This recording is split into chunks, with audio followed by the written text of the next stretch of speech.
ആറള പട്ടികവർഗ പുനരധിവാസ മേഖലയിൽ കാട്ടാന ശല്യം അതിരൂക്ഷം. ആന പ്രതിരോധ മതിൽ എങ്ങുമെത്തിയില്ല. ജനം ആശങ്കയിൽ. ആറളം പട്ടികവർഗ പുനരധിവാസ മേഖലയിലും പരിസര പ്രദേശങ്ങളിലും കാട്ടാന ശല്യം അതിരൂക്ഷമായി തുടരുകയാണ്. രാത്രികാലങ്ങളിൽ കിടന്നുറങ്ങാൻ കഴിയാത്ത രീതിയിൽ കാട്ടാനകൾ ചിഹ്നം വിളിച്ച് ഭീതി പരത്തുന്നതായി പ്രദേശവാസികൾ പറയുന്നു. വനംവകുപ്പ് ഉദ്യോഗസ്ഥർ കാട്ടാനകളെ തുരത്താൻ ശ്രമിക്കുന്നുണ്ടെങ്കിലും അതേ രൂക്ഷമായ രീതിയിൽ വിവിധ ബ്ലോക്കുകളിൽ കാട്ടാനകൾ താണ്ഡവമാടുകയാണ്. കാർഷിക വിളകൾ വ്യാപകമായി നശിപ്പിക്കുകയും പകൽ സമയത്ത് പോലും ജനവാസ മേഖലയിൽ കാട്ടാനയുടെ സാന്നിധ്യം നിത്യസംഭവമാവുകയും ചെയ്യുന്നു. ആറളം കാർഷിക ഫാമിൽ തമ്പടിക്കുന്ന കാട്ടാനകൾ ജനവാസ മേഖലയിലേക്ക് ഇറങ്ങി നാശം വിതയ്ക്കാൻ തുടങ്ങി വർഷങ്ങളായി. കാർഷിക ഫാമിൽ തൊഴിലാളികൾ കാട്ടാനയുടെ മുന്നിൽപ്പെടുന്നതും നിത്യസംഭവം. കഴിഞ്ഞ ദിവസം കാർഷിക ഫാമിൽ തെങ്ങ് ചെത്ത് തൊഴിലെടുക്കുന്ന തൊഴിലാളി ചെത്ത് കഴിഞ്ഞ് തിരിച്ച് തെങ്ങിൽ നിന്നും ഇറങ്ങവേ കാട്ടാനയുടെ മുന്നിൽപ്പെടുകയും അത്ഭുതകരമായി രക്ഷപ്പെടുകയുമായിരുന്നു. കാട്ടാനയെ പ്രതിരോധിക്കാൻ 53 കോടി രൂപ ചെലവഴിച്ച് ആനമതിലിന്റെ നിർമ്മാണം പകുതി പോലും പൂർത്തീകരിക്കാതെ നിൽക്കുന്നു. ആകെ 10 കിലോമീറ്റർ മതിൽ നിർമ്മിക്കേണ്ടിടത്ത് 2 കിലോമീറ്റർ താഴെ മാത്രമാണ് മതിൽ നിർമ്മാണം പൂർത്തീകരിച്ചത്. നിർമ്മാണ പ്രവൃത്തി ഉദ്ഘാടന വേളയിൽ 18 മാസം കൊണ്ട് ആനമതിൽ പൂർത്തിയാക്കും എന്നാണ് അധികൃതർ പറഞ്ഞിരുന്നത്. എന്നാൽ വർഷങ്ങൾ കഴിഞ്ഞിട്ടും മതിൽ നിർമ്മാണം പൂർത്തീകരിക്കാൻ സാധിച്ചിട്ടില്ല. കാട്ടാനകൾ ജനവാസ മേഖലയിൽ ഇറങ്ങി നാശം വരുത്തിവെക്കുന്നതും തുടരുന്നു. എത്രയും വേഗം ആനമതിൽ നിർമ്മാണം പൂർത്തീകരിച്ച് കാട്ടാനകളെ കാട്ടിലേക്ക് തുരത്താൻ ആവശ്യമായ സത്വര നടപടി സ്വീകരിക്കണമെന്നാണ് നാട്ടുകാരുടെ ആവശ്യം. രാത്രി കിടന്നുറങ്ങാൻ പറ്റുന്നില്ല. രാവും ഫോറസ്റ്റുകാരെയും പറഞ്ഞിട്ട് കാര്യമില്ല. കാരണം അവർക്ക് ഓടിക്കുന്നതിനൊരു പരിധിയുണ്ട്. അത്രമാത്രം ആനയുണ്ട്.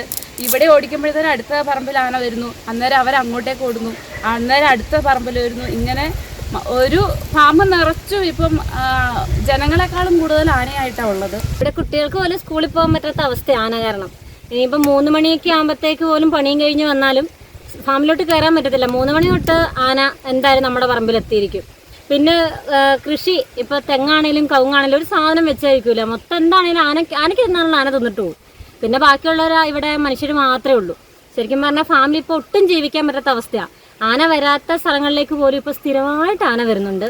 അതൊരു 3 മണി തൊട്ട് പിന്നെ രാത്രി നേരം വെളുക്കും വരെയുണ്ട്. അതുകൊണ്ട് നമ്മൾ ഉറങ്ങുക എന്നുള്ള പ്രതീക്ഷയൊക്കെ ഫാമിൽ നിന്നേ പോയി. ആനമതിലാകും എന്നുള്ള പ്രതീക്ഷയിലാണ് ജീവിക്കുന്നത്. എപ്പോൾ ആകും എന്നറിയത്തില്ല. അപ്പോഴത്തേക്ക് ഫാമിൽ എന്തെങ്കിലും ബാക്കി ഉണ്ടാവുമെന്നും ഞങ്ങൾക്ക് ഉറപ്പില്ല. 2024 കടന്നു പോവുകയാണ്. ഇപ്പോഴും കാട്ടാന ശല്യം അതിരൂക്ഷമായി തുടരുന്ന ഒരു ബ്ലോക്കാണ് ഈ 13-ാം ബ്ലോക്ക്. രാത്രികാലങ്ങളിൽ കിടന്നുറങ്ങാൻ കഴിയാത്ത നിലയിൽ കാട്ടാനകളുടെ ചിഹ്നം വിളിയാണ് ഇവരെ അലോസരപ്പെടുത്തുന്നത്. നിരവധി കുടുംബങ്ങൾ ഊണും ഉറക്കവുമില്ലാതെ ഇവിടെ കഴിയുകയാണ്, ഭയന്ന് വിറങ്ങലിച്ച്. കാട്ടാനയെ വനം വകുപ്പ് ഉദ്യോഗസ്ഥന്മാർ തുരത്തുന്നുണ്ടെങ്കിലും എന്നാൽ തുരത്തുന്നതിന് പിന്നാലെ തന്നെ തിരിച്ച് വീണ്ടും അവർ ഈ ജനവാസ മേഖലയിലേക്ക് എത്തുകയാണ്. ആറളം ആദിവാസി പുനരധിവാസ മേഖലയിൽ വർഷങ്ങളോളമായി നിലനിൽക്കുന്ന കാട്ടാന ശല്യത്തിന് ഒരറുതിയും ഇതുവരെ ഉണ്ടാവുന്നില്ല. ആനമതിൽ ഇപ്പോൾ 1.5 കിലോമീറ്റർ മാത്രമാണ് പൂർത്തിയായി എന്ന് പറയാൻ കഴിയുക. ബാക്കിയെല്ലാം ഇവിടെ പ്രവൃത്തി നിലച്ച മട്ടിലാണ്. ആരോടാണ് എവിടെയാണ് പറയേണ്ടതെന്ന് ഈ മേഖലയിലെ പാവപ്പെട്ട ജനങ്ങൾക്കറിയില്ല. അവർ കാട്ടിലെ തടി തേവരുടെ ആന വലിയടാ വലി എന്ന ആ പഴഞ്ചൊല്ലും ചൊല്ലിക്കൊണ്ട് അവർ ഇരിക്കുകയാണ്. ഇവരെ സഹായിക്കാൻ അധികാരികൾ തയ്യാറാകണമെന്നാണ് ഇവരുടെ ആവശ്യം. ആറളം ഫാം 13-ാം ബ്ലോക്കിൽ നിന്നും KB ഉത്തമൻ, ഏജന്റ് ന്യൂസ്. മലയോരത്തിന്റെ സ്വന്തം പ്രാദേശിക ചാനൽ HNN. നിങ്ങളുടെ നാട്ടിലെ വാർത്തകളും വിശേഷങ്ങളും ഞങ്ങളെ അറിയിക്കുവാൻ വിളിക്കൂ 9447691771 9074215391. നിങ്ങളുടെ നാട്ടിലെ വാർത്തകളും വിശേഷങ്ങളും ഞൊടിയിടയിൽ അറിയുവാൻ ഏജന്റ് ന്യൂസ് ചാനൽ സബ്സ്ക്രൈബ് ചെയ്യൂ.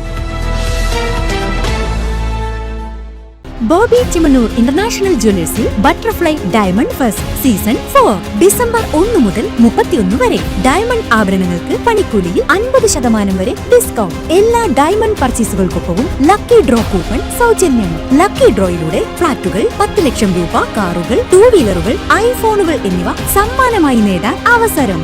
ബമ്പർ സമ്മാനം Mahindra Thar.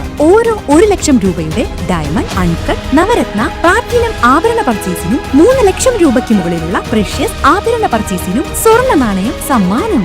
Bobby Chemmanur international Jewellers, traditionally trusted for 162 years.